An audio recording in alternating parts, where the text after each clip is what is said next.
بالله من الشيطان الرجيم بسم الله الرحمن الرحيم الحمد لله رب العالمين الرحمن الرحيم مالك يوم الدين إياك نعبد وإياك نستعين اهدنا الصراط المستقيم صراط الذين أنعمت عليهم غير المغضوب عليهم ولا الضالين صدق الله العلي العظيم لا حول ولا قوة إلا بالله العلي العظيم أعوذ بالله من الشيطان اللعين الرجيم بسم الله الرحمن الرحيم الحمد لله رب العالمين والصلاة والسلام على سيد الأنبياء والمرسلين خاتم النبيين أبي القاسم محمد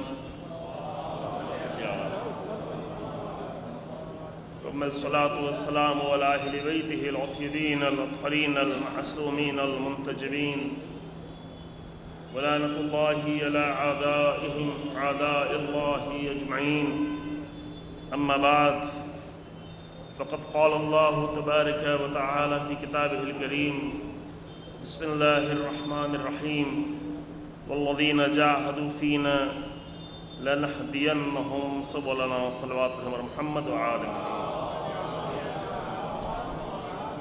قرآن کی یہ مختصر سی آیت میں نے پہلے سوچا تھا کہ ہر دن ایک نئی آیت پڑھیں گے، لیکن وہ جو دوسری آیت پڑھنی تھی وہ انشاءاللہ ہم بیچ میں پڑھ لیں گے۔ ایک آیت کی تکرار ہوتی رہے گی تو انشاءاللہ شاید زندگی کا سب سے اہم مسئلہ ہم اس آیت کے ذریعے سے حل کر لیں، اور وہ یہ کہ اللہ کی راہ میں کوشش کی جائے گی تو اللہ نے اس بات کا وعدہ کیا ہے کہ وہ تمہاری ہدایت خود ہی کرتا رہے گا اپنے راستے پر۔ پھر آپ کا ذمہ یہ نہیں ہے کہ راستہ ڈھونڈیں، پھر اللہ نے اپنے ذمے لے لیا ہے کہ میں اپنے راستے کی ہدایت خود کرتا رہوں، اور یہ بنیادی مسئلہ ہے۔ لیکن اس کے لیے قرآن میں جو شرط ہے کہ جاہدوا فینا، دیکھیں کل ایک مطلب شروع ہو کر جو ہے ہم اس منزل کو نہیں پا سکے اور دوسرے مطلب کی طرف چلے گئے تھے۔ یہ نقطہ انسان کی زندگی میں کہ کوشش تو بہت لوگ کرتے ہیں۔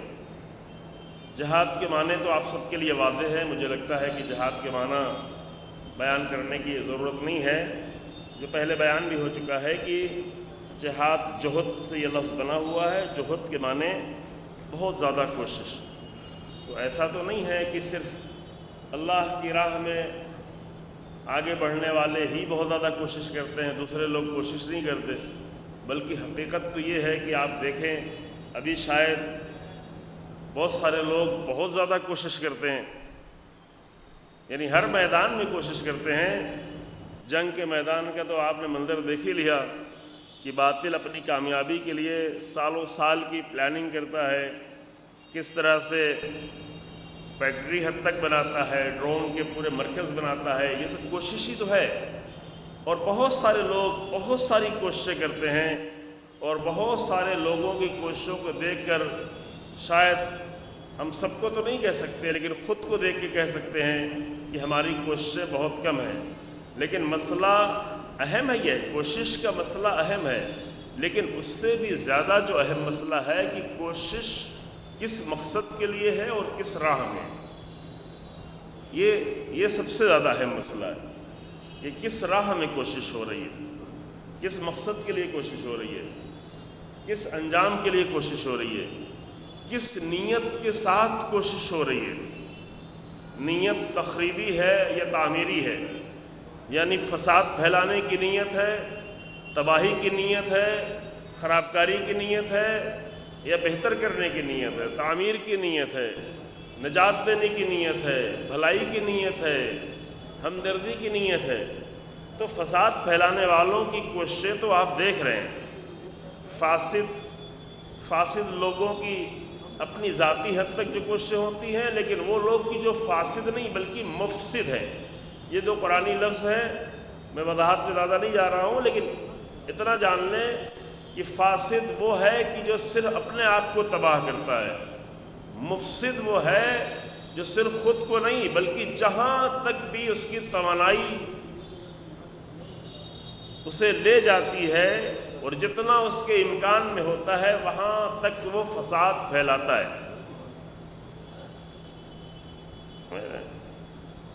مفسد جسے کہا گیا، قرآن کے اندر لا تفسد فی الارض، ہمارے ایک بزرگ کی کتاب بھی اسی عنوان سے لا تفسد، بہت پہلے، شاید آج سے 40 سال پہلے یہ کتاب پڑھنے کی توفیق ہوئی تو بہت خوبصورت کتاب تھی، انہی لفظوں میں لکھی ہے لا تفسد فی الارض، زمین پہ فساد نہ پھیلاؤ، کیونکہ وہ انسان جو اپنے آپ کے لیے فاسد ہے تو وہ فقط اپنے آپ کو نقصان پہنچا رہا ہے، لیکن جب فساد کوئی پھیلانے کا ذمہ لے لے تو اب اس کی صلاحیتوں کے اوپر ہے کہ ایک گھر تک فساد پھیلاتا ہے، ایک محلے تک فساد پھیلاتا ہے،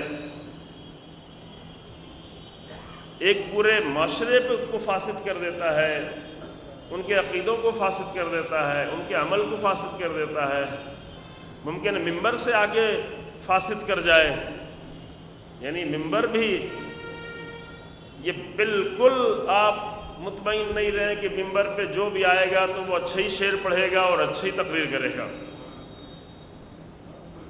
کیونکہ ممبر کی پوری تاریخ رہی ہے، چند سال رسول اللہ ممبر پہ رہے، پھر اس کے بعد ممبر پہ کون لوگ رہے؟ ممبر تو وہی تھا، اور آج بھی وہ لکڑی والا ممبر تو نہیں ہے، بس سونا ہونا سجا دیا گیا، لیکن اسی جگہ پہ آج بھی ممبر مسجد میں موجود ہے، مدینے کی مسجد میں، لیکن اس ممبر سے اگر کوئی ذرا بھی امت کی اصلاح کی بات کر دے تو پیشوام کو بھی لے جا کے زندان میں ڈال دیا جاتا ہے۔ تمہیں وہی کرنا ہے جو حکومت کی طرف سے لکھ کے تمہیں خطبہ دیا جائے، اسی کا پابند رہنا ہے۔ بعض عرب ملکوں میں، یعنی سبھی عرب ملکوں میں، کہیں 20%، کہیں 18%، کہیں 30%، کہیں 25% عاشقان اہل بیت علیہ السلام بھی موجود ہیں، لیکن وہ نماز جمعہ میں آتے ہیں، بڑی تعداد میں آتے ہیں، لیکن نماز جمعہ نہیں پڑھتے، نماز پڑھ لیتے ہیں ظہر کی، عشاء کی نماز پڑھ لیتے ہیں اور بعد میں خطبہ بھی دیتے ہیں، پہلے خطبہ نہیں دیتے، کیونکہ اگر نماز جمعہ کے فارمیٹ میں خطبہ دیں گے تو مجبور ہیں کہ حکومت کا بھیجا ہوا خطبہ دیں، لہذا خطبہ نہیں دے نہیں پاتے، اور حکومتی خطبہ دیا نہیں جا سکتا ہے نا۔ تو یہ مسئلہ ہوتا ہے کہ فساد پھیلانے کا دائرہ کہاں تک ہے۔ اللہ کی بارگاہ میں انسان ایک دعا اپنے رب سے دل کی گہرائیوں سے کرتا رہے کہ پروردگارا، اگر ہمارے اندر کمیاں ہیں، فساد ہے، کمزوریاں ہیں تو معاف کرنے والا ہے، تو معاف کر دے، لیکن کم سے کم فاسد کی حد تک تو معاف کر دے، لیکن مفسد بننے کے لیے میرے پاس مجھے اس کا راستہ بند کر دے، مفسد نہ ہو جائے انسان۔ یہ جب مفسد ہو جاتا ہے تو اس کے خطرات بہت زیادہ، اور اس کے اثرات جتنے زیادہ ہوتے ہیں اتنی خطرات بھی زیادہ ہوتے ہیں۔ اثر اگر ایک چند لوگوں کی حد تک ہے تو چند لوگوں کی حد تک اس کے خطرات ہوتے ہیں، اور خدا نخواستہ اگر اس کے اثرات زیادہ وسیع ہو گئے تو اس کے خطرات بھی بہت زیادہ ہو جاتے ہیں۔ تو مسئلہ یہ ہے کہ کوشش تو وہ بھی کرتے ہیں جو مفسد ہوتے ہیں، جو فساد پھیلا رہے ہوتے ہیں، وہ بھی کوشش کرتے ہیں، اور کوشش کرنے کو عربی میں جہاد کہتے ہیں، زیادہ کوشش کرنے کو جہاد کہتے ہیں، تو کیا انہیں بھی مجاہد کہہ دیا جائے؟ یہ لفظ میں تھوڑا اس لیے کر رہا ہوں تاکہ ابھی تاریخ میں یہ بہت ہی مظلوم لفظ قرار پایا ہے، پہلے بھی تھا تاریخ میں، لیکن اتنا زیادہ مظلوم لفظ تاریخ میں کوئی اور نہیں بنا جتنا آج کے دور میں یہ لفظ جو ہے مظلوم ہو گیا ہے، چونکہ موضوع بھی ہے جہاد حسینی۔ جہاد حسینی اگر سمجھنا ہے تو باطل جہادوں سے حسینی جہاد کو جدا کرنا پڑے گا، اور اس کے بہت ہی عظیم الشان نمونے آج بھی ہیں کہ اسی سرزمین میں دو طرح کا جہاد ہو رہا ہے۔ یہاں پہ یہ طے کرنا ہے کہ جہاد کون کر رہا ہے اور کس نیت سے کر رہا ہے اور کس راہ میں کر رہا ہے۔ تعجب تو یہ ہوتا ہے کہ بڑے پڑھے لکھے لوگ بھی خالی جہاد کا لفظ سن کے بہت جلد ان کی تائید کرنا شروع کر دیتے ہیں کہ جن کو مجاہد اسرائیل اور امریکہ نے بنایا ہوا ہے، اور وہ خود ہی کہتے ہیں۔ اب ظاہر ہے کوئی اگر اسرائیل اور امریکہ کا بنایا ہوا مجاہد ہوگا تو کیسا ہوگا؟ ویسے ہی ہوگا کہ جیسے آپ نے ابھی پہلگام میں دیکھا کہ جہاد کے نام پہ آ کر بے گناہ لوگوں کو، کتنا بے رحم انسان ہو کہ عام لوگوں کو، بے گناہ لوگوں کو، عورتوں کے سامنے شوہروں کو، مردوں کے سامنے بیویوں کو ایسے گولیاں چلا دے، نام بھی جہاد ہو، تو کتنا مظلوم لفظ ہے یہ۔ اور یہ سب تو ہم نے قریب سے پہلی بار تجربہ کیا ہے، ورنہ افغانستان میں یہ سب کچھ بہت ہو چکا ہے، پاکستان میں بہت کچھ ہو چکا ہے،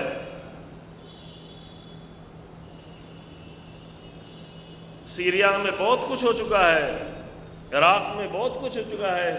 جہاد کے نام پر ایک ہی وقت میں ایک ساتھ 1300 نوجوانوں کے گلے کاٹ دیے۔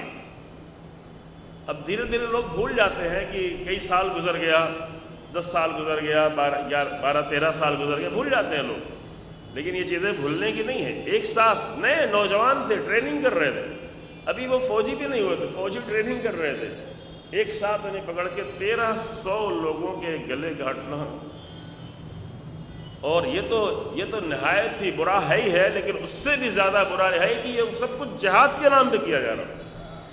لہذا جہاد کے لفظ سے دھوکہ نہ کھا جائیں، لازم ہے کہ یہ دیکھیں کہ جہاد کس راہ میں ہو رہا ہے، یہ لازم ہے۔ جہاد کرنے تو امیر المومنین کے مقابل میں بھی لوگ آئے تھے، بصرہ میں اکٹھا ہوئے تھے، جنگ جمل میں بھی جہاد، ادھر بھی جہاد کر رہے تھے، ادھر بھی جہاد کر رہے تھے۔ اور عجیب یہ ہے کہ بھائی ادھر جہاد کر رہا تھا، بہن ادھر جہاد کر رہی تھی۔ اب اتنا آپ اشارے میں سمجھیں، تفصیل میں نہیں جائیں گے۔ بھائی بہن اور واضح کر دوں، جی ہاں چلے، زیادہ تر لوگ سمجھ گئے ہیں لیکن بہت سارے لوگ نہیں سمجھے۔ چونکہ تاریخی حقیقتیں ہیں، یہاں کوئی تفریح کی بات نہیں ہے، یہ تاریخی حقائق جو انسان کو سمجھنا چاہیے۔ یعنی خلیفہ اول کا بیٹا امیر المومنین کے ساتھ جہاد کر رہا ہے اور بیٹی ادھر سپہ سالاری کر رہی ہے، یہ عجیب مسئلہ ہے۔ محمد ابن ابی بکر جو امیر المومنین کے ساتھ جہاد کر رہے ہیں اور آخر تک جہاد کرتے رہے، شہادت نصیب ہوئی، امیر المومنین کے گورنر رہے، شہید کرنے کے بعد ان کو گدھے کے کھال میں ان کی لاش کو رکھ کے جلا دیا گیا۔ اور جلانے والے کون تھے؟ جلانے والے بھی وہی لوگ تھے جو شام سے جہاد کرنے آئے تھے۔ تو یہ طے کرنا ہے کہ جہاد کرنے والے کہاں سے آ رہے ہیں، کس کی پیروی میں آ رہے ہیں، کس کے مقصد کو پورا کرنے کے لیے آ رہے ہیں، یہ بہت ہی اہم مسئلہ عزیزو، یہ سارے لوگوں کو سمجھنا چاہیے۔ ابھی میڈیا میں بہت دھوکہ دیا جاتا ہے، جہاد کے نام پہ دھوکہ دیا جاتا ہے، فرق نہیں کر پاتے۔ داعش کے جہاد کو ابھی اسی زمانے میں بہت دھوکہ دیا گیا کہ داعش جیسے لوگوں کے جہاد کو حزب اللہ کے جہاد سے کیوں کمپیئر کرتے ہیں؟ کیسے کر سکتے ہیں؟ لیکن دھوکہ دیا جا رہا ہے۔ وحشیوں کے جہاد کو کیسے کمپیئر کیا سکتا ہے؟ وہ جو لشکر یزید میں آئے تھے وہ بھی جہاد ہی کے نام پہ آئے تھے۔ یہاں پہ انسان کو سمجھنا ہے کہ یزیدی جہاد کیا ہوتا ہے، حسینی جہاد کیا ہوتا ہے، یہ سمجھنا لازم ہے۔ اے کاش کہ آج کے لوگ سمجھ سکیں۔ جو لوگ سمجھنا نہیں چاہتے، صرف اس سے فائدہ اٹھانا چاہتے ہیں، لوگوں کو دھوکہ دینا چاہتے ہیں، ان کو تو سمجھایا نہیں جا سکتا۔ لیکن بہت سارے لوگ مسلمان، نان مسلم اس دھوکے میں پڑ جاتے ہیں، تو انہیں سمجھنا چاہیے کہ کربلا کے مقتل میں دونوں طرف لوگ جہاد کر رہے تھے۔ ایک حسینی جہاد تھا، ایک علوی جہاد تھا، ایک فاطمی جہاد تھا، ایک محمدی جہاد تھا، ایک ابراہیمی جہاد تھا، اور ایک ادھر بھی جہاد تھا، وہ بھی جہاد کر رہے تھے۔ وہ بھی یہ کہہ کر گھوڑوں پہ سوار ہو رہے تھے اور یہ کہہ کے نعرہ انہیں دیا گیا تھا کہ یا خیل اللہ ارکبی وبالجنت ابشری صبح عاشور، یہ کہہ کے عمر سعد نے اپنے لشکر کو مخاطب کیا کہ اللہ کے لشکر سوار ہو جاؤ، میں تمہیں جنت کی بشارت دیتا ہوں۔ بھئی یہ جنت کے مسئلے میں یہ جنت کا مسئلہ آپ کو بھی بہت مشکلوں میں ڈال دیتا ہے۔ جنت اہم مسئلہ ہے، لیکن اس طرح جنت کے پیچھے نہ بھاگے کہ مقصد ہی بھلا دے، پھر وہ جنت نہیں ملنے والی۔ یہ سیریا میں جب 2012 سے جہاد شروع ہوا تو داعشی جہاد، سفیانی جہاد، جب یہ جہاد شروع ہوا تھا تو بعض لوگ جہاد کرنے جاتے تھے تو چمچ فوق وغیرہ یہ اپنے جیب میں رکھ کے جاتے تھے کہ جنت میں سیدھے جائیں گے تو وہاں جنت میں پتہ نہیں یہ ہو تو نہیں ہو، تو وہ کھانے وانے میں آسانی ہوگی۔ آپ بھی جنت کے چکر میں بہت زیادہ پڑے رہیں گے تو ممکن ہے کہ صرف جنتی رہ جائے، باقی سب کچھ ختم ہو جائے۔ یعنی عزاداری بھی کرے تو جنت کے لیے، نام حسین ابن علی بھی لیں تو جنت کے لیے، مجلس بھی پڑھیں تو جنت کے لیے، مجلس بھی سنیں تو جنت کے لیے، تبرک بھی بانٹیں تو جنت کے لیے۔ اگر سب کچھ جنتی ہے تو پھر حسینیت کا کیا ہوگا؟ یہ تو سمجھیں، پہلے حسینیت تک آئیں، پھر جنت کا مسئلہ آپ کا مسئلہ ہی نہیں رہ جائے گا، پھر جو صاحب جنت ہے وہ خود ہی اس مسئلے کو حل کرے گا۔ ہم اور آپ کیوں اتنا جنت کے پیچھے پڑیں گے؟ ہم بس اللہ کی بارگاہ میں دعا کریں۔ تو جنت تو وہ بھی کہہ رہے تھے، جنت تو عمر سعد بھی کہہ رہا تھا، بالجنت ابشری، میں تمہیں جنت کی بشارت دیتا ہوں۔ جنت کی بشارت کے نام پر گھوڑوں پہ سوار ہو کے ایک ساتھ کئی ہزار لوگوں نے تیر چلائے، لیکن کس پہ تیر چلائے؟ اس پہ تیر چلائے جس کو رسول اللہ یہ فرما کے گئے تھے کہ سید شباب اہل جنہ، جوانان جنت کے سردار، اسی پہ تیر چلائے۔ تو یہ کمپلیکیشن ہے، مسائل کو اتنا آسان نہیں لیں، نہ آپ لیں نہ دنیا کے لوگ لیں، جہاد کے مسئلے کو بھی اتنا آسان نہیں لیں۔ ضیاء الحق والا جہاد اور ہے، طالبانی جہاد اور ہے، القاعدہ کا جہاد اور ہے، داعش کا جہاد اور ہے، جبہت النصرہ کا جہاد اور ہے، سفیانی جہاد اور ہے، گولانی جہاد اور ہے، اور ان سب کے مقابل میں حسینی جہاد اور ہے۔ یہ فرق سمجھنا لازم ہے۔ تو کوشش تو ہو، کیونکہ جب تک کوشش نہیں ہوگی تب تک جہاد نہیں ہوگی۔ معمولی کوشش بھی جہاد نہیں قرار پائے گی، ٹھیک ہے کوشش آپ اسے کہہ لیں گے لیکن جہاد نہیں کہہ سکتے۔ لیکن وہ کوشش سے پہلے یہ طے کرنا لازم ہے کہ کوشش کس راہ میں ہے۔ یہاں پہ جلدی سے آپ ٹھہر جائیں، تھوڑی دیر کے لیے ٹھہر جائیں، بہت ہی اہم مسئلہ ہے کہ کوشش ہے تو کس راہ میں۔ اب چلیں جنگ چھوڑیں تھوڑی دیر کے لیے، چونکہ یہ تو پہلے طے ہو چکا ہے نا کہ جنگ کرنا ہی صرف جہاد نہیں ہے۔ کل بھی میں نے ایک جہاد آپ کے سامنے پیش کیا، کون؟ جہاد انکار۔ تلوار کا جہاد تو بہت بعد میں ہے، انکار کا جہاد پہلے ہے۔ جہاد تلوار سے پہلے، تلوار نہیں کہنا چاہیے وہاں، یہ اضافہ صحیح نہیں ہوا تھا، لیکن جہاد شمشیر سے پہلے جہاد انکار ہے۔ وہ تو میں قافیہ ملانے کے لیے کہہ رہا تھا، چونکہ تلوار کا لفظ جو ہے وہ ہندی لفظ ہے، ہندی سے اردو میں آیا ہے، اور جب کوئی لفظ ہندی سے اردو میں آیا تو اس کو عربی یا فارسی لفظ کے ساتھ ملا کر نہیں بول سکتے، یہ قانون ہے، اردو زبان کا قانون۔ یہ بہت سارے لوگ نہیں جانتے، بولتے رہتے ہیں، میں بھی غلطی میں بول گیا۔ جہاد شمشیر کہہ سکتے ہیں لیکن جہاد تلوار نہیں کہہ سکتے، لیکن چلو قافیہ ملانے کے لیے آپ، مسئلہ ہے، مسئلہ نہیں، لیکن یہ قانون ہے، اردو گرامر کا اور لٹریچر کا یہ قانون ہے۔ تو جہاد شمشیر تو حسین ابن علی کا بہت بعد میں شروع ہوا، لیکن جہاد انکار پہلے تھا، اور جہاد انکار کے نتیجے میں ہی جہاد شمشیر تھا۔ جتنا مضبوط انکار اتنا ہی پھر مشکل مرحلہ جو ہے وہ تلوار کے بھی آنے والا ہے، اتنا ہی مشکل مرحلہ، پوری مضبوطی کے ساتھ۔ اور تلواروں کے سامنے جائیں گے ہی وہی کہ جنہوں نے اچھے سے انکار کرنا سیکھ لیا ہو۔ اور انہیں تلواروں سے ڈرنا بھی نہیں چاہیے جنہوں نے انکار کرنے کا ہنر سیکھ لیا ہو، چاہے وہ انکار لا الہ کی شکل میں ہو اور چاہے وہ انکار بیعت سے ہو، یہ اس کا نتیجہ ہے، یہ اس کا لازمی نتیجہ ہے۔ کل مجھے میرے ایک برادر نے یہاں بیٹھے ہوئے ہمارے بغل میں بیٹھے ہوئے ہیں، ایک شعر بھیجا تو میں سنا دوں آپ کو، بھول جاتا ہوں، مجھے شعر زیادہ یاد نہیں رہتا، شعر تو میرا بہت زیادہ کبھی پہلے شغف تھا لیکن اب نہیں رہا، سمجھ رہے ہیں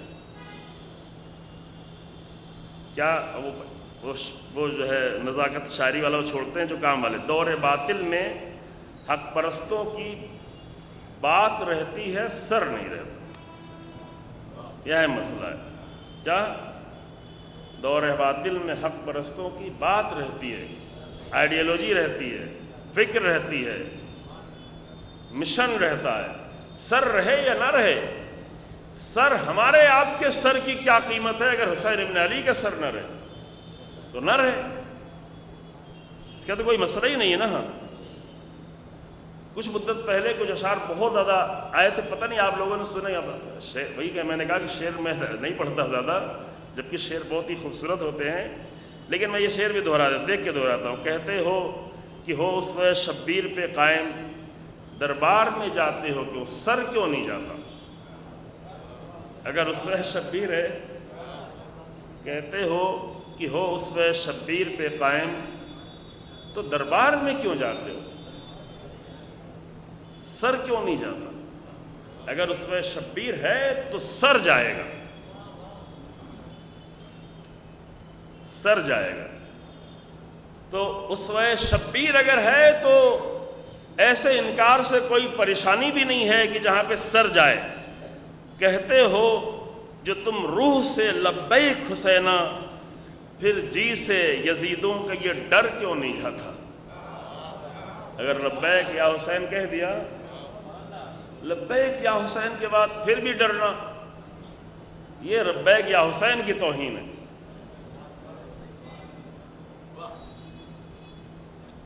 حسین ابن علی کا ذکر کرنے کے بعد پھر بھی ڈرنا، یہ ذکر حسین ابن علی کی توہین ہے۔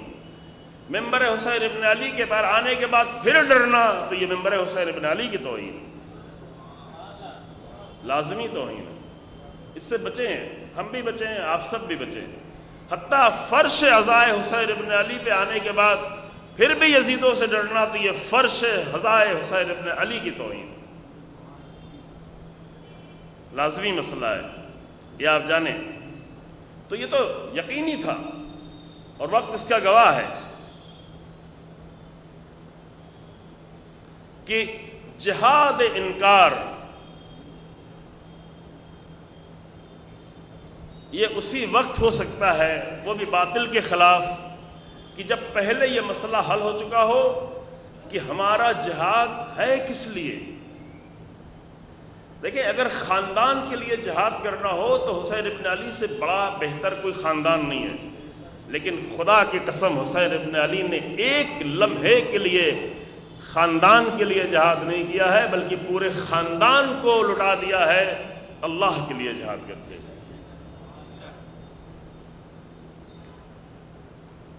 جن کو خاندان کے لیے جہاد کرنا ہوتا تو کم سے کم اتنا سوچتے کہ 6 مہینے کے بچے کو چھوڑ جائے مدینے میں، اور وہ جو اگر سید سجاد کو روک رہے ہیں تو خاندان کے لیے بالکل نہیں روک رہے ہیں۔ مسئلہ خاندان کا نہیں ہے، مسئلہ منصب الہی کا ہے۔ ورنہ جب علی اکبر کو میدان میں خود بھیج سکتے ہیں، تاریخ گواہ ہے، انشاءاللہ بعد میں مسائل میں پڑھیں گے کہ کربلا کے مقتل میں حسین ابن علی نے ہر ایک کو روکا، غلام سے لے کے اب الفضل العباس تک روکا، ایک غلام سے لے کے سپہ سالار تک روکا، بھتیجوں کو روکا، بھانجوں کو روکا، جون کو روکا، سب کو روکا، لیکن صرف ایک کردار ایسا ہے جس کے لیے حسین ابن علی نے خود کہا کہ تقدم بلدی، میرے لال آگے بڑھو، میرے لال آگے بڑھو۔ یہ معتبر جملہ ہے۔ معتبر چیزوں سے آپ اپنا رابطہ رکھیں تاکہ وہ بیکار کی چیزیں جو جھوٹی کہانیاں ہیں وہ آپ کے ذہنوں سے نکل جائیں۔ جی ہاں، سب کو امام نے روکا، مختلف طریقے سے روکا، مختلف انداز سے روکا، لیکن اپنے جوان بیٹے کو جو رسول اللہ کی شبیہ بھی تھا اس سے کہا تقدم ولدی، میرا لال آگے بڑھو۔ پہلے یہ باتیں کہی جاتی تھی، ابھی تو اتنی جھوٹی کہانیاں ممبروں پہ آ گئی ہیں کہ سچی باتیں لوگوں نے کہنا ہی چھوڑ دیا۔ بلکہ ایک نوحہ جو مجھے خود بہت زیادہ پسند ہے وہ اسی لفظ سے تقدم ولدی، آپ جا کے ڈھونڈیں گے یوٹیوب وغیرہ پہ تقدم ولدی تو آپ کو وہ نوحہ مل جائے گا، پرانا ہے، بہت پرانا نوحہ ہے، جی ہاں، کئی دہے پرانا نوحہ ہے۔ تو جہاد انکار، لیکن جہاد انکار کس کے لیے؟ خاندان کے لیے نہیں، انا کے لیے نہیں،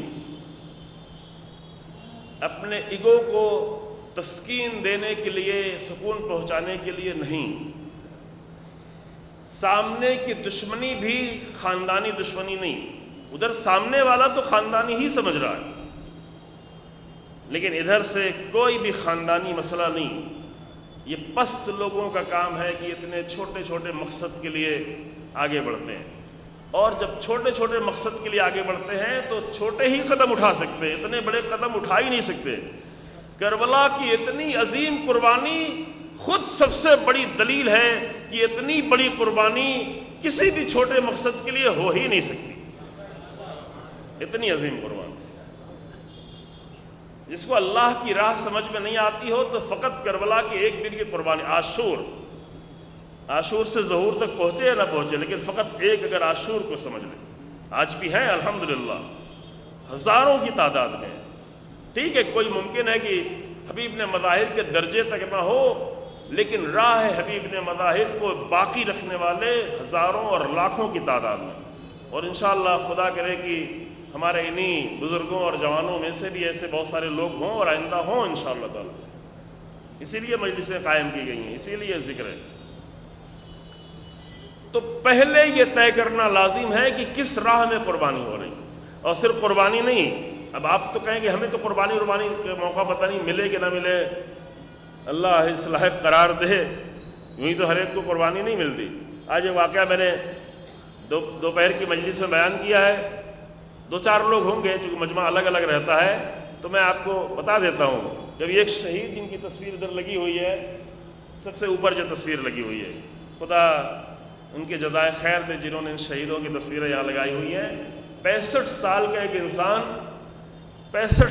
ایک انسان شہید ہوا، سب سے پہلے خبر اسی شہید کی آئی، سردار حسین سلامی کی، 65 سال کی عمر میں۔ لیکن معلوم ہے کس طرح شہید ہوئے؟ یہ نہیں کہ بھاگ رہے تھے، فرار کر رہے تھے، نجات ڈھونڈ رہے تھے، کسی بنکر میں چھپے ہوئے تھے اور جو ہے پھر بھی شہید ہو گئے، بلکہ ایک مدت سے بہت زیادہ فکر میں تھے کہ میرے سارے ساتھی شہید ہوئے، انہیں شہادت کا درجہ ملا، ہمارے اندر کون سی ایسی کمی رہ گئی کہ مجھے شہادت نہیں مل رہی، اس فکر میں تھے، اور تقریباً اس یقین تک پہنچ چکے تھے کہ اب شاید مجھے شہادت نہیں ملے۔ کیوں؟ یہ آپ کو نہیں معلوم۔ کل مجھے ایک برادر نے بتایا، یہاں موجود ہیں، پھر میں نے جا کے اس کو تحقیق کی معتبر ذریعے سے، تب مجھے یہ معلوم ہوا کہ سردار حسین سلامی ادھر پچھلے کچھ مدت سے بہت زیادہ فکر مند تھے کہ ان کا کینسر ایسے اسٹیج پہ پہنچ چکا تھا کہ بہت جلد جان جانے والی تھی۔ بلڈ کینسر تھا، بلڈ کینسر بھی البتہ پچھلی جنگ کے نتیجے میں تھا، کیمیکل کے اثرات کی بنیاد پہ تھا، کچھ نہ بھی ہوتا، وہ اپنے آپ کو اس طرح شہید نہ سمجھتے، تب بھی اللہ کی بارگاہ میں شہید تھے، چونکہ وہ 40 سال پہلے بھی جنگ لڑ چکے تھے، بہت سارے مرحلے میں رہ چکے تھے، زخمی ہو چکے تھے، تو کیمیکل کے نتیجے میں اگر کسی کو بلڈ کینسر ہو رہا ہے تو شہید جان اس کی چلی جا رہی ہے تو کیا مانا جائے گا؟ لیکن انہیں پھر بھی یہ فکر تھی کہ ہمارے سارے ساتھی شہید ہو گئے اور میرے اندر کون سی ایسی مشکل ہے کہ مجھے شہادت نہیں مل رہی ہے۔ تو پھر اللہ نے ایسی شہادت دی کہ بلڈ کینسر کے نتیجے میں جو ممکن ہے چند دنوں میں جان دینے والا تھا، اس کو اللہ نے ایسی شہادت عطا کر دی کہ صرف شیعہ نہیں، صرف مسلمان نہیں، بلکہ پوری دنیا کے لوگ ذکر کرنے لگے کہ اس راہ کا پہلا شہید سردار سلامی نکلا۔ جی ہاں، تو یہ بات میں نے اس لیے مجھے یاد آ گئی، یہ دہرا دی کہ یہ مسئلہ آسانی سے نہیں ملتا، یہ مسئلہ انسان کی نیتوں پہ ہوتا ہے۔ اتنا بڑا درجہ کوئی آسانی سے مل جائے گا؟ ایسے ہی مل جائے گا؟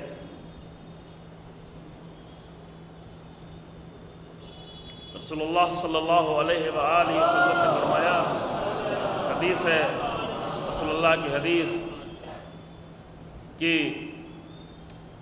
کتنی بھی کوئی نیکی کر لے، ان فوق کل بر بر حتی یقتل رجل فی سبیل اللہ، ہر نیکی کے اوپر کوئی اور نیکی ہے، چاہے کتنی ہی بڑی نیکی کر لے، کوئی کتنی ہی نیکی ہے، اپنے اپنے اعتبار سے انسان سمجھ لے۔ مثلا اگر میں یہ سمجھتا ہوں، خدا نخواستہ، ہرگز نہیں سمجھنا چاہیے کہ میں تو بڑی نیکی کر رہا ہوں، مجلس پڑھ رہا ہوں، اس سے بڑی اور نیکی کیا ہوگی؟ تو رسول اللہ کہ نہیں، اس سے بھی بڑی نیکی ہے، تو بڑی نیکی کی تلاش میں رہو، اور بھی بڑی نیکی کی تلاش میں رہو، کیونکہ ہر نیکی کے اوپر کوئی ایک نیکی ہے۔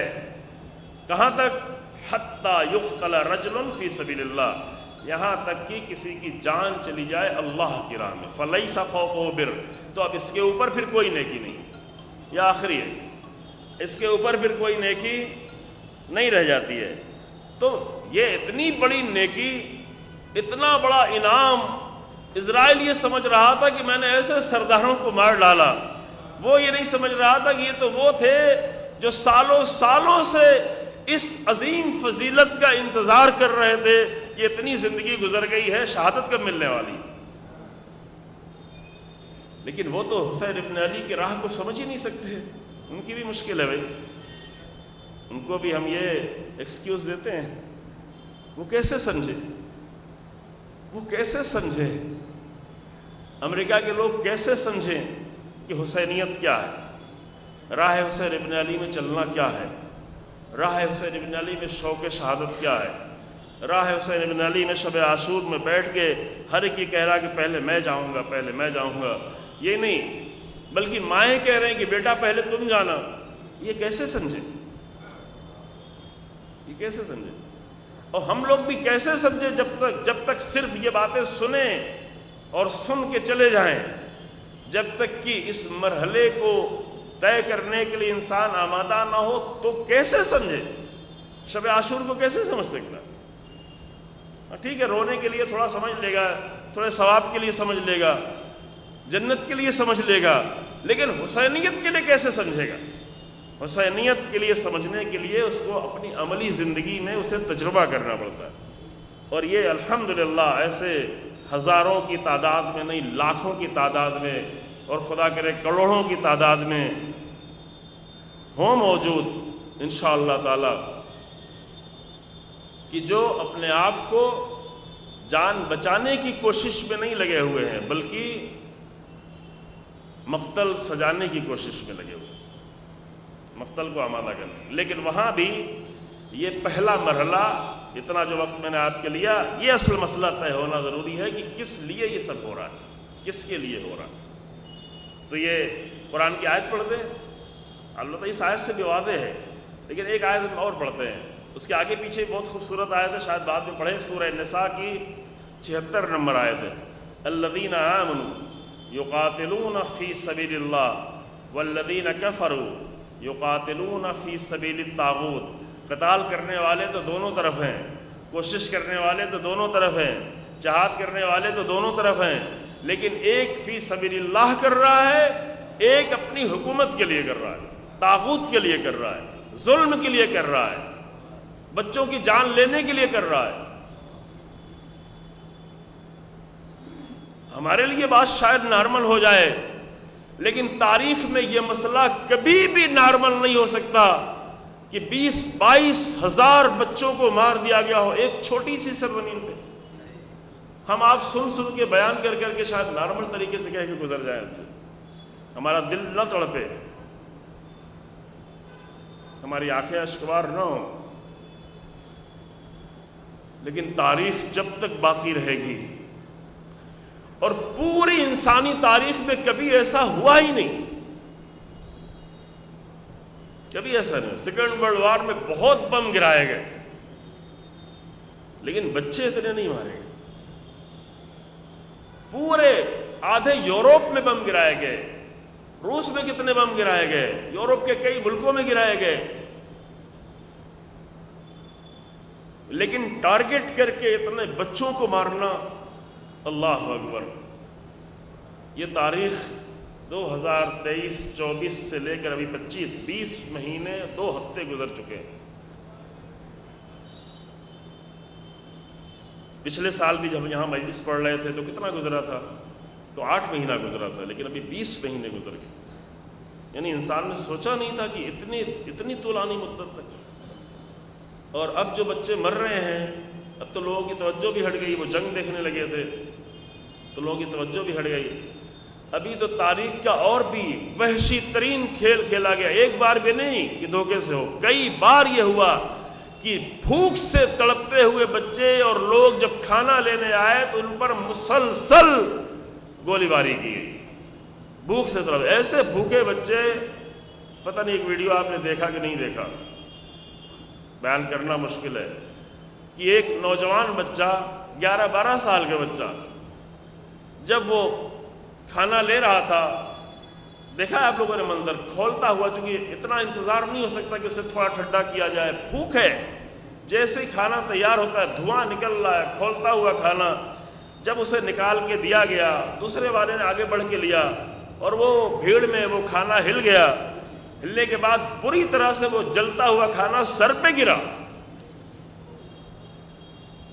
اور اتنا ہی نہیں، اتنا بھی ہوتا تو چلو کہتے ہاں سر پہ دھوکے میں ہمارے گھروں میں بھی گر جاتا، اتنا کھولتا ہوا کھانا اس کے سر پہ گرا، لیکن وہ بچہ سر اپنا سہلا کے وہی ٹھہرا رہا، ہٹا نہیں، کیونکہ کہیں کھانے سے محروم نہ ہو جائے، یہ تھوڑا سا کھانا تو مل جائے۔ شاید اس کی ماں انتظار کر رہی ہو، شاید اس کی چھوٹی سی بہن انتظار کر رہی ہو، شاید اس کا چھوٹا سا بھائی انتظار کر رہا ہو، تو میرا یہ سر جلتا رہے، روئے نہیں، چلائے نہیں، پیچھے نہ بھاگے، پانی نہ مانگے، پانی مانگے بھی تو کہاں ملے، یہیں پہ کھڑے رہے تاکہ تھوڑا سا کھانا مل جائے۔ اور یہ ظلم پوری دنیا دیکھ رہی ہے۔ یہی وحشی لوگ جو سویلائزیشن کا نام لیتے ہیں، جو کلچر کا نام لیتے ہیں، جو تہذیب کا نام لیتے ہیں، جو ہیومن رائٹس کی باتیں کرتے ہیں، یہی ذلیل منافق ہائپوکریٹ لوگ، یہی دنیا یہ پورا منظر دیکھ رہی ہے۔ اس سے بھی زیادہ برے منظر دیکھ رہی ہے جب ایک 6 سال کی بچی کے جسم میں 200 سے زیادہ گولیاں اتار دی گئیں۔ یہ دنیا دیکھ رہی ہے، یہ دنیا دیکھتی رہی ہے، سب کچھ دیکھتی رہی۔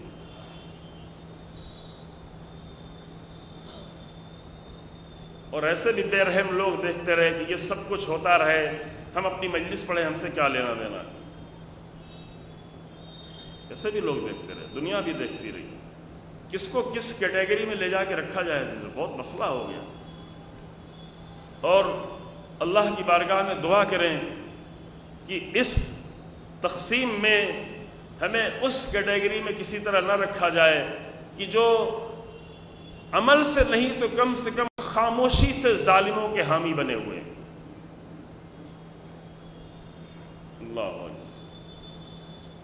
تو کوشش تو وہ بھی کر رہے ہیں، بڑی کوشش چاہیے ہے اپنے بچوں کو مارنے کے لیے، بہت کوشش چاہیے ہے۔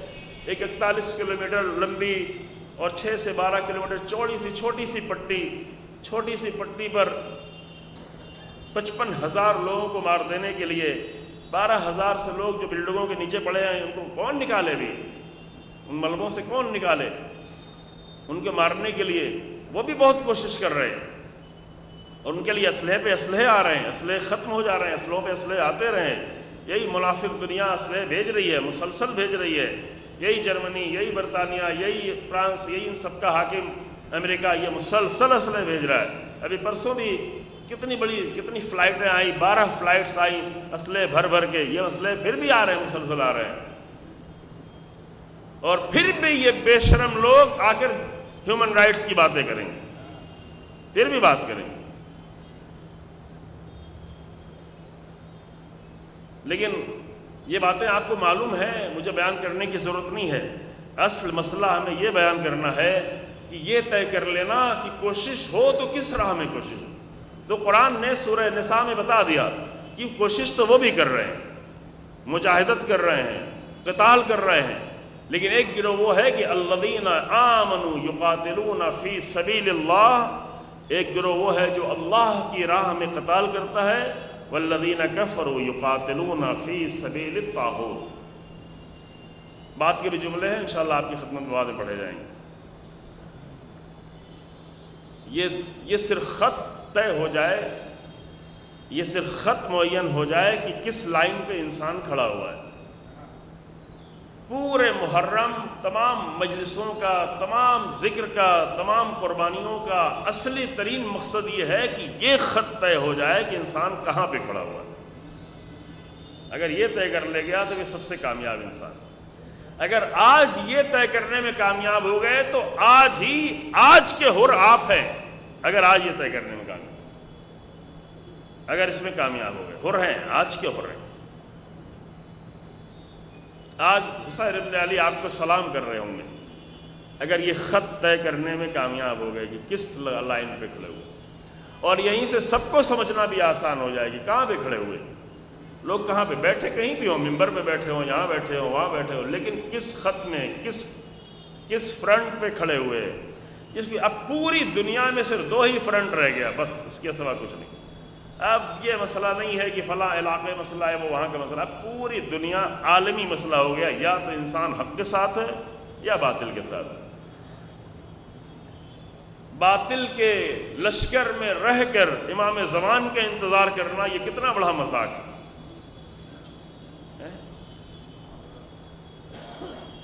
باطل کی تائید میں رہتے ہوئے،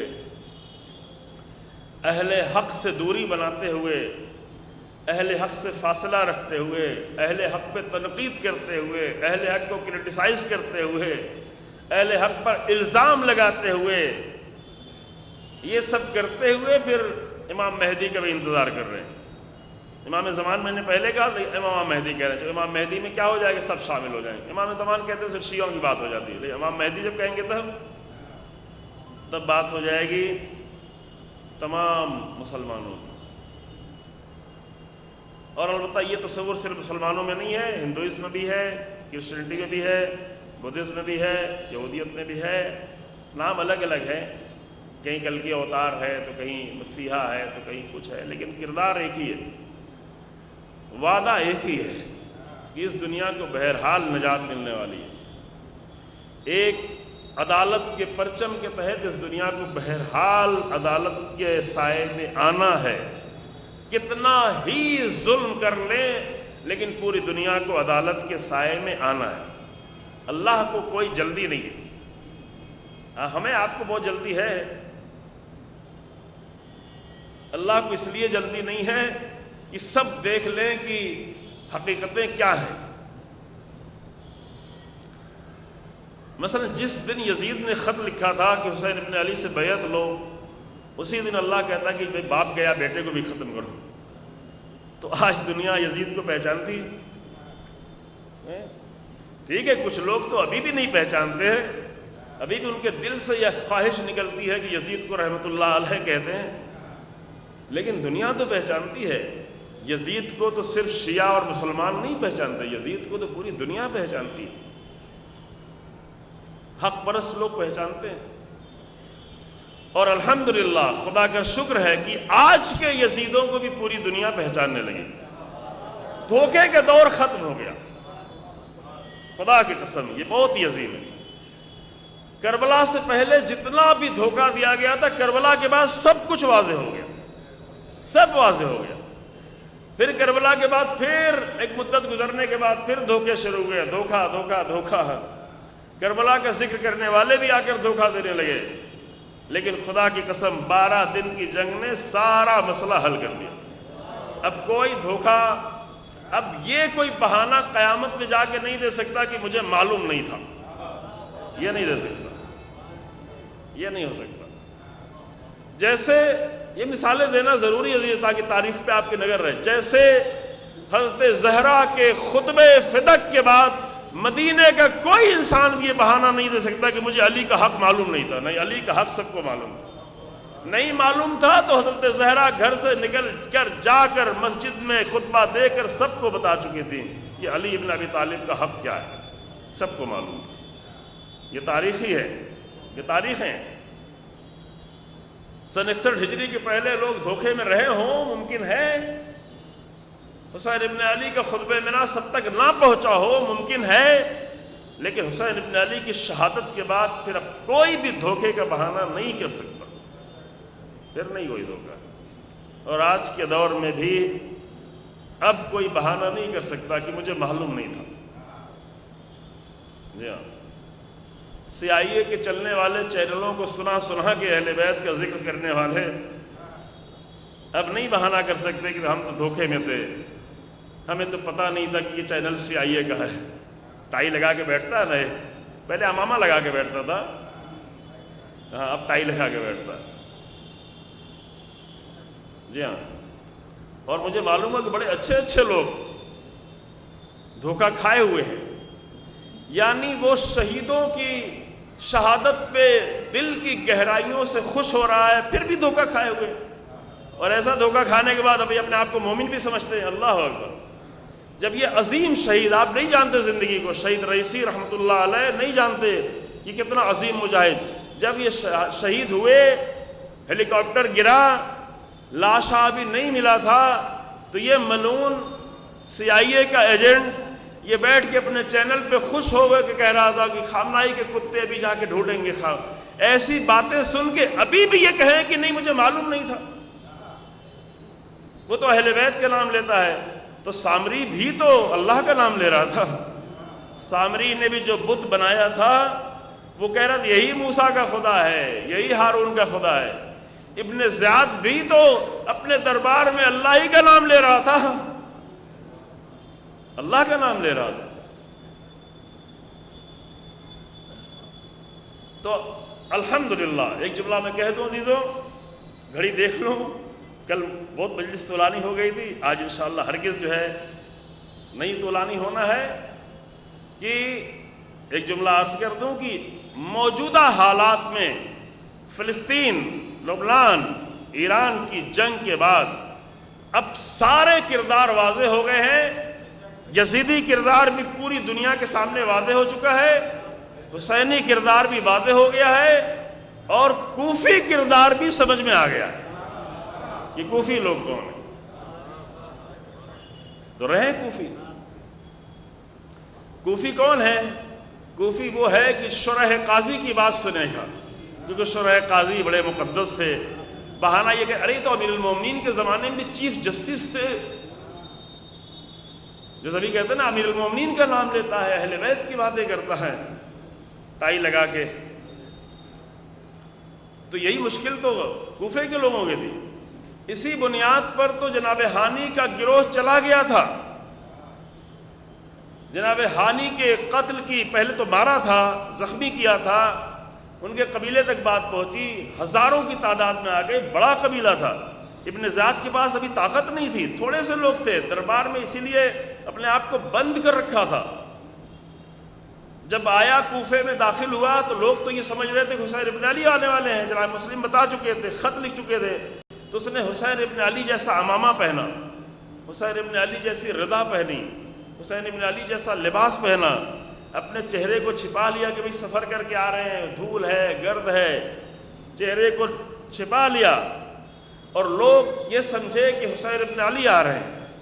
اور وہاں پہنچنے کے بعد جب دربار کے سامنے کھڑا ہوا، نعمان ابن بشیر اس وقت وہاں کا گورنر تھا، اوپر سے دیکھ رہا تھا، کہا کہ دروازہ کھولو، تو اس نے کہا نہیں، اتنی آسانی سے دروازہ نہیں کھولے، کہ وہ بھی یہی سمجھ رہا تھا کہ حسین ابن علی آئے ہوئے، وہ تو یزید کا گورنر تھا، ابن زیاد جیسا نہیں تھا، لیکن بہرحال تھا تو یزیدی کا گورنر، کہا نہیں اتنی آسانی سے دروازہ نہیں کھولے گا۔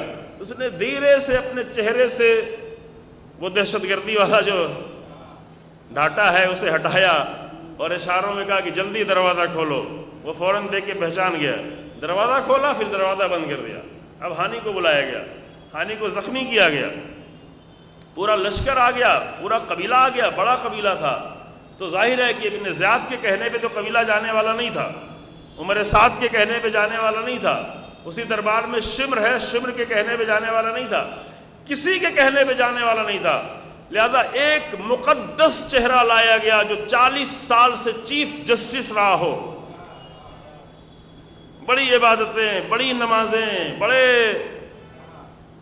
تقویٰ کی بات، اس کو لایا گیا کہ کہو کہ جا کے کہو کہ نہیں ہانی زندہ ہے، ان کو میرے اوپر بھروسہ کرو، میں نے کبھی جھوٹ بولا ہے، اور ادھر ہانی قتل کر دیے گئے، دھوکہ کھا گئے، دھوکہ کھا گئے۔ لیکن جب اسی چیف جسٹس نے چند دن گزرنے کے بعد 4 محرم کو حسین ابن علی کے قتل کا فتویٰ لا کے دیا تو تاریخ نے سمجھا کہ شرح قاضی کیا تھا، یہ چیف جسٹس کیا تھا۔ تو ابھی بھی دھوکہ کھانے والے تو دھوکہ کھا رہے ہیں، صرف اس بنیاد پر کہ وہ اہل بیت کا نام لیتا ہے، اس بنیاد پہ دھوکہ۔ اللہ اکبر۔ میں جانتا ہوں بہت اچھے شریف گھرانے کے لوگ، اچھے گھرانے کے لوگ، دل ان کا پاک ہے، لیکن پاکیزہ دل کے لوگ جب دھوکہ کھا جاتے ہیں تو راہ حق سے منحرف ہو جاتے ہیں، اور راہ حق سے منحرف ہونے کے بعد ایک حد تک پلٹنے کا چانس رہتا ہے، لیکن اگر یہ مسئلہ زیادہ طے ہو گیا تو پلٹنے کے امکانات بھی ختم ہو جاتے ہیں، پھر نہیں رہتا، پھر پلٹنے کے چانسز بھی ختم ہو جاتے ہیں۔ سلام ہو اس حر پر کہ جتنے اس حد تک آگے بڑھنے کے بعد بھی اتنا مضبوط ارادہ کر سکا کہ پلٹ جائے، یہ معمولی مسئلہ نہیں تھا۔ بس میں اس کے بعد والا مرحلہ ابھی چھوڑتا ہوں، کل ایک اور جہاد کا ذکر کرنا ہے آپ کے سامنے انشاءاللہ۔ جہاد انکار یہیں پہ چھوڑتے ہیں، چونکہ جہاد انکار اتنا بڑا ہے کہ پورا عشرہ بھی اس پہ بیان کیے۔ بہت سارے کلمات ہیں حسین ابن علی سلام اللہ علیہ کے، بہت سارے کلمات ہیں بھی میرے پاس کچھ، لیکن ابھی کھولیں گے تو کل والا مسئلہ پھر ہو جائے گا، دیر نہ ہو انشاءاللہ تعالی۔ حر ابن یزید ریاحی، حر کے باپ کا نام بھی یزید تھا، نارمل سا نام تھا۔ کل بھی میں نے کہا کہ ناموں پہ آپ نہیں جائیں، انسانوں کو اس کے کردار سے دیکھیں، اس کے کردار سے طے کریں کہ کون سا انسان کیا ہے۔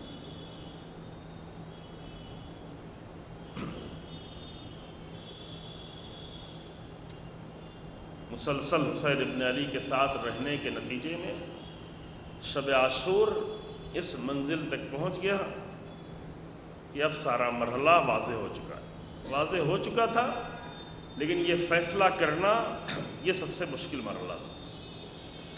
2 محرم آج تھی، آج دن میں ہم مسائل میں پڑھ چکے ہیں۔ یہ 2 محرم آتے آتے ہی حر اتنا زیادہ حسین ابن علی کے سامنے ادب سے تسلیم ہونے لگا تھا کہ 2 محرم کو جب خط آئے اپنے زیاد کا کہ جہاں بھی حسین ہو بس وہیں پہ رہو، تو چند دن پہلے کی طرح آ کے لجام فرس پہ ہاتھ نہیں ڈالا کہ نہیں مجھے حکم ہوا ہے آپ آگے نہیں بڑھ سکتے، بہت ہی ادب اور احترام کے ساتھ آیا اور آ کے خط پیش کر دیا کہ ہمارے سامنے یہ خط آیا ہے، ہم مجبور ہیں، فیصلہ آپ کریں۔ امام بھی اس کی مجبوری کو سمجھ رہے تھے۔ اسی وقت میں جناب زہیر قین نے کہا کہ آقا ابھی یہ 1000 کا لشکر ہے، اس کے لیے ہم کافی ہیں، کم تھے 72 لوگ تھے، مسئلہ نہیں ہے، 1000 کے لشکر سے ہم ابھی نمٹ لیں گے اچھی طرح سے، لیکن بعد میں جو لشکر آنے والا ہے وہ پھر ہمارے اختیار سے باہر ہو جائے۔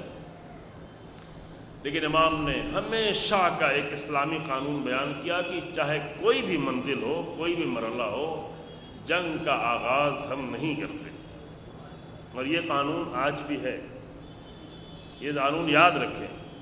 بہت لوگوں کی آرزو تھی کہ کیوں نہ آغاز کر دے، کیوں نہ آغاز کر دے، کیوں نہ آغاز کر دے، جنگ کا آغاز ہم نہیں کرتے۔ ہاں جب جنگ کا آغاز کوئی کر دے تو پھر اس کے بعد کمزوری بھی ہم نہیں دکھا سکتے،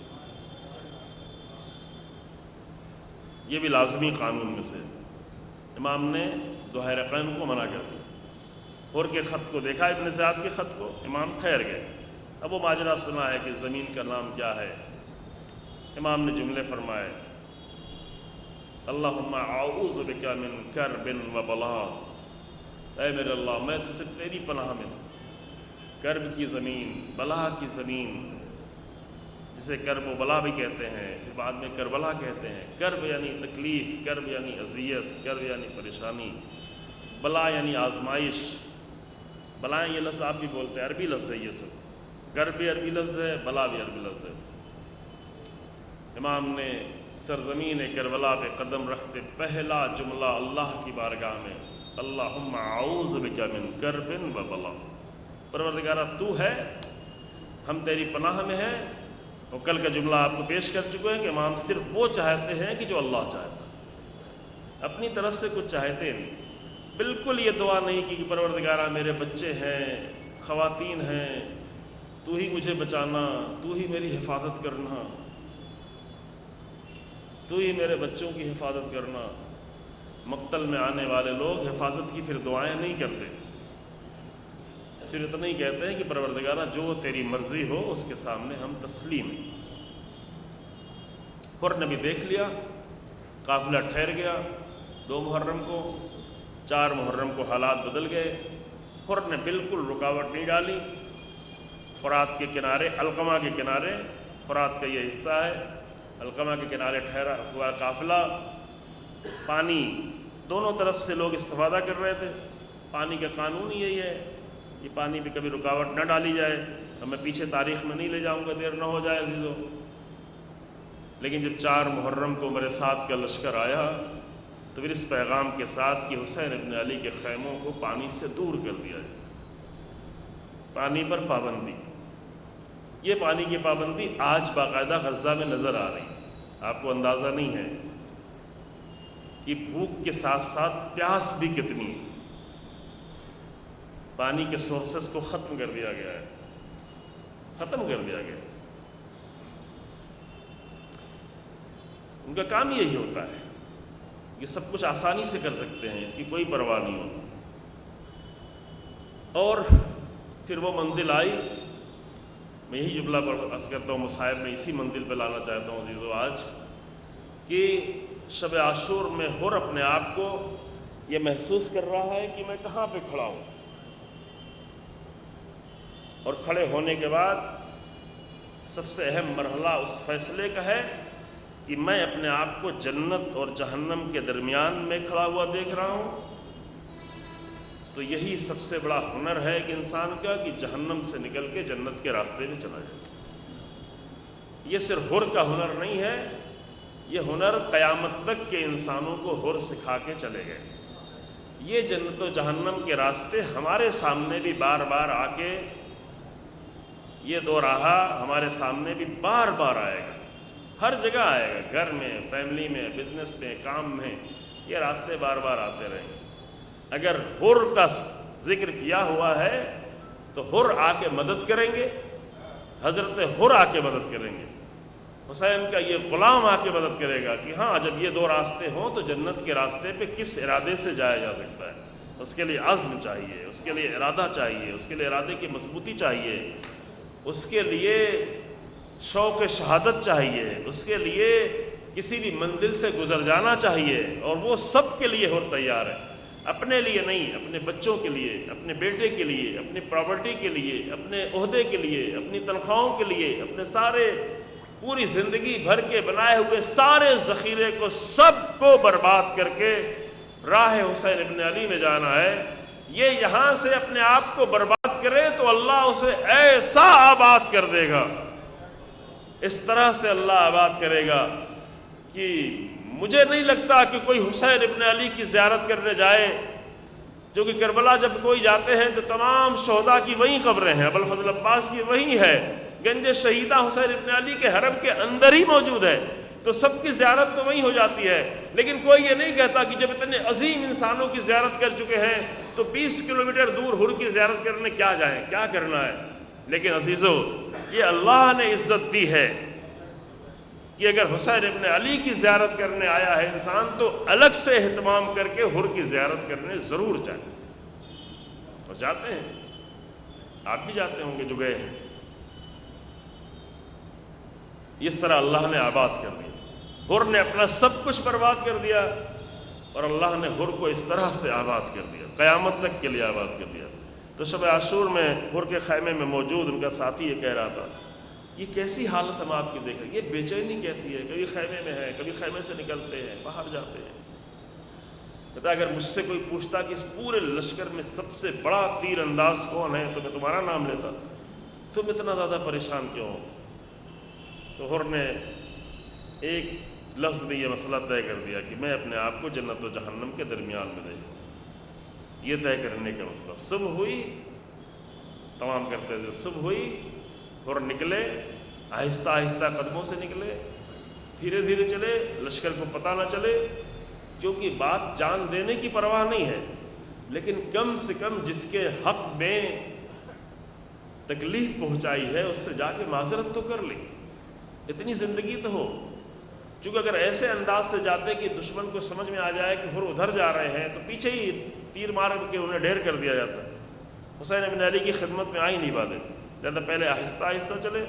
جب بیچ دونوں خیموں کے درمیان میں پہنچے تو وہاں سے اپنے گھوڑے کو مہمیز کیا اور تیز رفتار سے بڑھتے ہوئے حسین بن علی کے خیمے کے سامنے آ گئے. لیکن وہاں آتے ہوئے اللہ کی بارگاہ میں اپنے دانتوں کو بلند کر کے دعا کر رہے، اللہم انی ارعبت قلوب آل محمد، پروردگارہ میں نے اہل آل محمد کے دلوں پر دہشت ڈالی ہے، خوف ڈالا ہے. پروردگارہ میں بہت بڑا مجرم ہوں، اتنا بڑا جرم کر کے آیا ہوں. اللہ کی ذات رحیم ہے، یہ رحیم کی رحمت کے نمائندے ہیں. حسین ابن علی نے آگے بڑھ کے سینے سے لگا لیا. اس میں ابھی کہنا ہی چاہا تھا کہ حل لی توبہ ابن رسول اللہ، اے فرزند رسول اللہ کیا میرے لیے توبہ ہے؟ اللہ اکبر. اتنی خوبصورت توبہ کرنے کی اللہ کس کو توفیق دیتا ہے؟ جو چاہے، جو ارادہ کرے، جو عزم کرے. امام نے سینے سے لگایا کہ میں نے تجھے معاف کیا، میرے رب نے تجھے معاف کیا.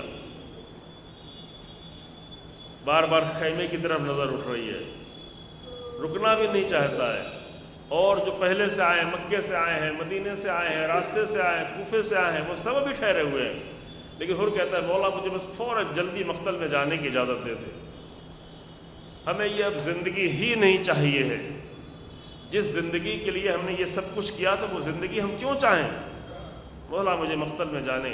امام بھی اس کی مجبوری کو سمجھ رہے تھے. امام جانتے تھے کہ میرے خیمے سے تو کوئی آ کے تانا دینے والا نہیں ہے.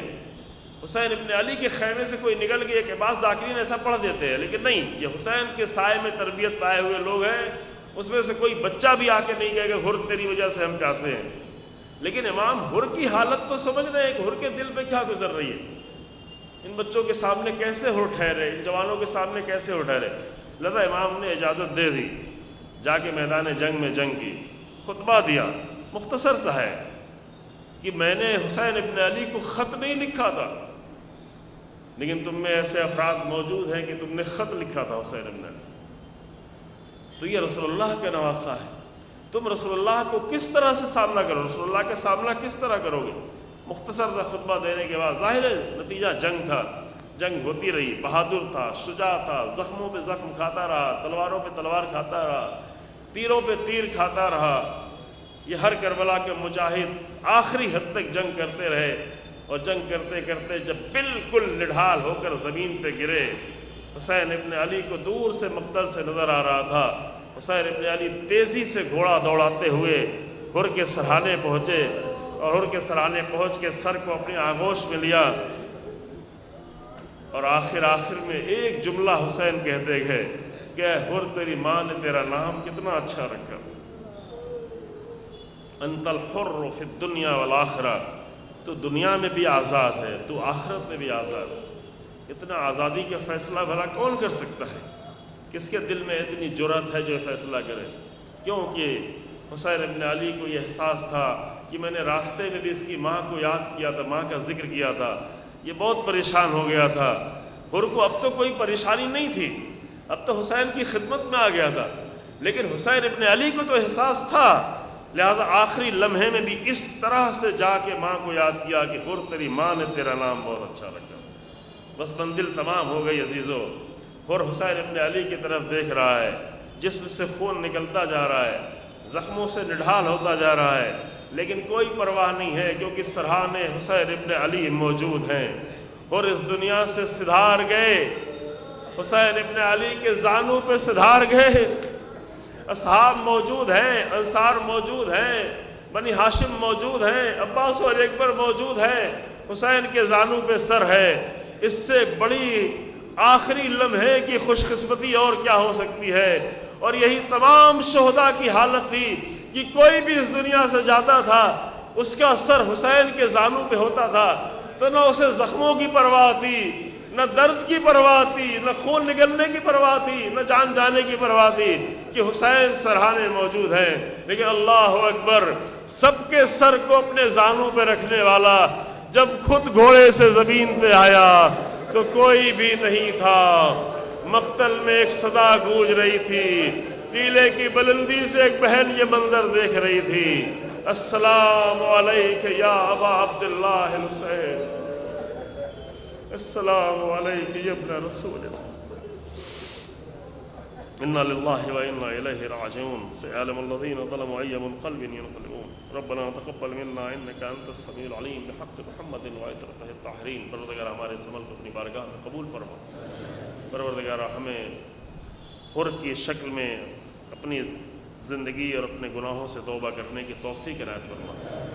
پروردگار ہمیں راہ حسین ابن علی پر چلنے کی توفیق عنایت فرما۔ پروردگار کلمہ حق کو عزت و سربلندی عطا فرما، کلمہ باطل کو نیست و نابود فرما، علماء حق کی حفاظت فرما، مجاہدین حق کو، مجاہدین راہ حق کی حفاظت فرما، ظالموں کو نیست و نابود فرما، بچوں کو، عورتوں کو ظالموں کو شر سے محفوظ فرما، فلسطین کی مقدس سرزمین بیت المقدس مسجد اقصیٰ کی حفاظت فرما، علماء حق مراجع کرام رہبر انقلاب کو طول عمر عطا فرما، امام زمانہ کے ظہور میں تعجیل فرما، ان سب کو امام کے ناصروں میں عطا فرما۔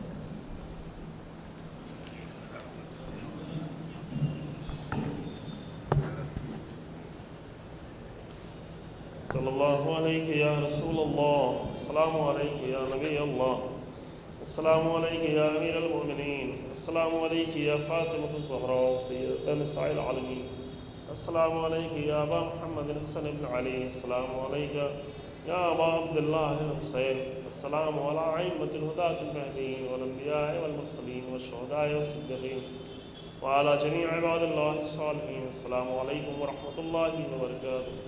السلام علیکم یا غریب الغرباء، روحی و جسمی لک الفداء، السلام علیکم ورحمۃ اللہ وبرکاتہ۔ السلام علیکم یا مولانا یا صاحب العصر والزمان، عجل اللہ تعالی فرجک وسہل اللہ تعالی مخرجک وظہورک، السلام علیکم ورحمۃ اللہ وبرکاتہ۔ اللہم صل علی